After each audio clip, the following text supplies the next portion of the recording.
Hello everyone, it's Jade from Boho Bookworm. Welcome back to my channel. Today is my August wrap-up part 2. I read 3 books for the last half of August, so let's get started. As you may know, I was on a bit of a rom-com kind of kick, so I decided to read the second book in the Virgin River series, Shelter Mountain by Robyn Carr. Book 2 opens in a very similar fashion to book 1, like this woman arriving to Virgin River, fleeing from her past. She's beaten, she's bloodied, she's pregnant, and she's hiding from her abusive husband. In tow is her little son, so Preacher is the one that kind of takes them in under his wing. He does have these protective instincts with her, but he soon realises that it's a lot more than that. This woman is clearly very special and bringing out emotions and feelings in him that he never thought possible. After falling in love with the Virgin River series and just connecting so much with Mel and Jack's story in book 1, I really did get a bit of a surprise when I realised that Mel and Jack weren't the main focus in book 2.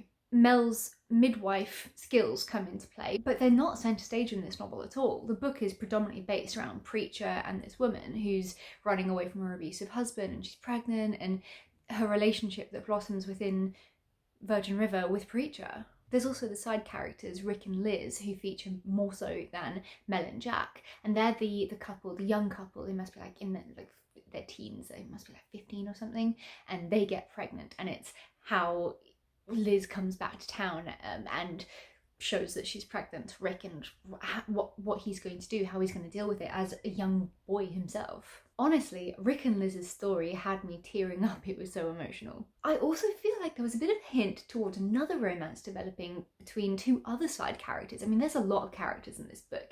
So there's one called Mike, and then also Jack's sister Bree, and I think maybe in book 3 there's potential for it to be their story, now that I know that it's not going to be predominantly focused on Mel and Jack. Overall, the Virgin River series just holds this sense of family. It's such a cosy comfort read. It's enjoyable, it's warm, and yet still brimming with all these emotions. You really do feel for these characters. You feel their love and their loss, their pain and their fear. It's just written in this way that is just so easy to read. I really can't fault book 2, other than the fact that I wish that there had been more of Mel and Jack, because they are the characters that made me fall in love with the series, and Jack's just a bit of a heartthrob, isn't he?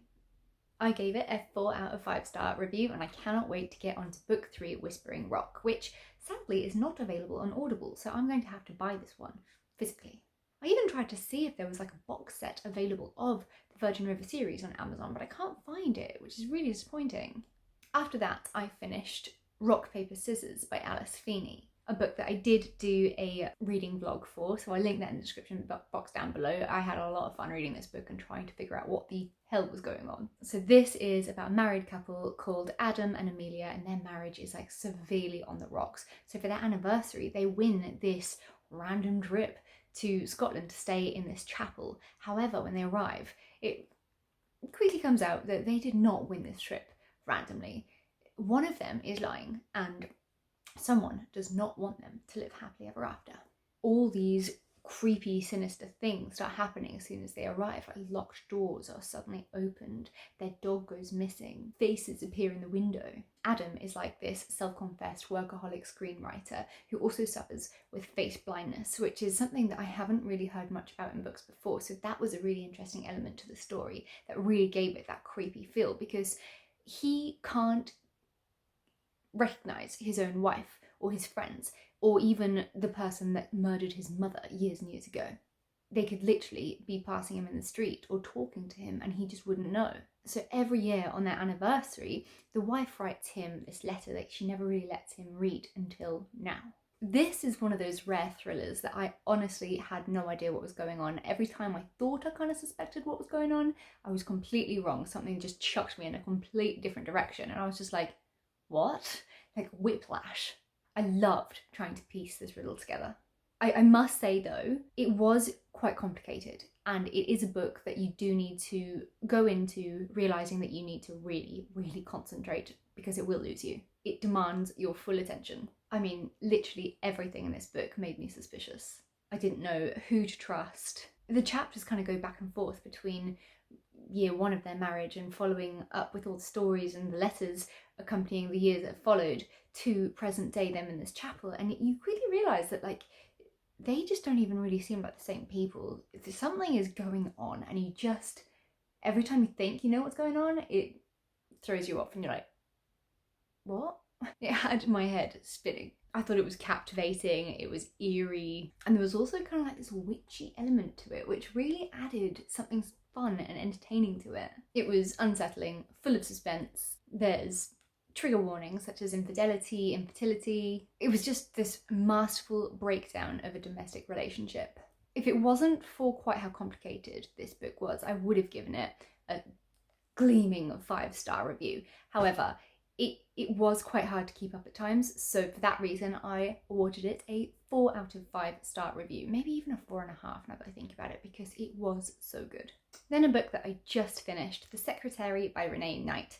This is a book that has been on my Audible account for a very long time. I had tried it a couple of years ago, I think now. However, back then I started it, nothing really interested me. When I pressed pause and went on with my day-to-day life, I just wasn't bothered to pick it back up. However, I am trying to get through all the books on my Audible account right now, so I was like, okay, let's just give it another go. And sadly, my opinion on it this time didn't change, even though I did power through and I did finish it. It's just a painfully slow-paced story. Downright boring, if I'm honest. I mean, don't get me wrong, it's not that it was bad necessarily. Like, I actually thought the writing was good. It's not a thriller. It's this kind of like contemporary mystery novel about the relationship between this ruthless business owner and her secretary. The business owner is Mina and the secretary is this girl called Christine, who is kind of like a pathetically loyal dog who sacrifices everything in her life, including her own family. So when Mina is arrested, Christine goes down with her, and so begins this kind of courtroom drama. And okay, I'll say this, if you're a fan of courtroom dramas, as I know many people are, then I do urge you to give this book a go. However, courtroom dramas are not my thing. Like I said, it was well written, I did think it was engaging, it just isn't the kind of book that does anything for me personally. I'm a lover of suspenseful, dark, gritty thriller novels, so I found The Secretary to just be quite underwhelming and drab. It focused a lot on the dialogue and kind of read like a diary. I mean, the cast of characters was slim, but they were all very unlikable. And it was really only at the final pages that things really ramped up. But that, to me, seemed quite far-fetched. The way that one of the characters' personalities just switched so quickly, I was like, it's not really that believable. I felt like the twist at the end was trying to be forced. It didn't work, unfortunately for me. So I ended up giving this one a 2 out of 5-star review. I do know people that absolutely loved it though, so just don't take my word only on this book. Do try it for yourself and let me know what you think. I still can't believe that it's September. This year has flown by. What a year it has been. Ups, downs, roller coasters. I just can't keep up. So tell me this, what is the best thing that's happened to you this year? I'd really love to know. Personally, I mean, I've never really in the past been one to think that jobs would be the main focus in my life. However, I feel like without my job now, I wouldn't be where I am. It has cemented life for me in the UK, which was very difficult for me when I first arrived. There was a stage where I thought I was going to be homeless. I was petrified.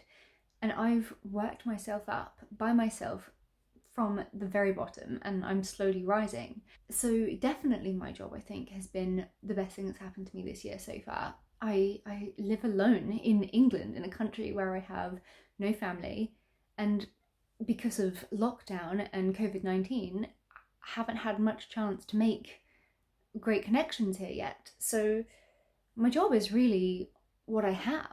As for what I think the worst thing that happened to me this year so far, I mean, I could mention a few things, but at the same time, they're fueling me to just keep moving forward. Everything that's happened has led me to where I am now, and that's in quite a strong place. Within myself, within my job, just within life.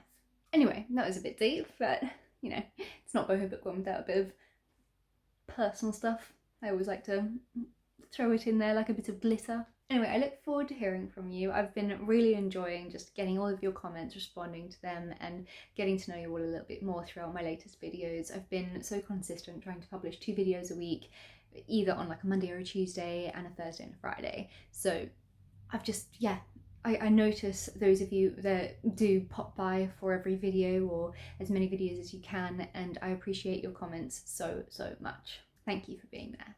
I hope you will have an amazing month ahead.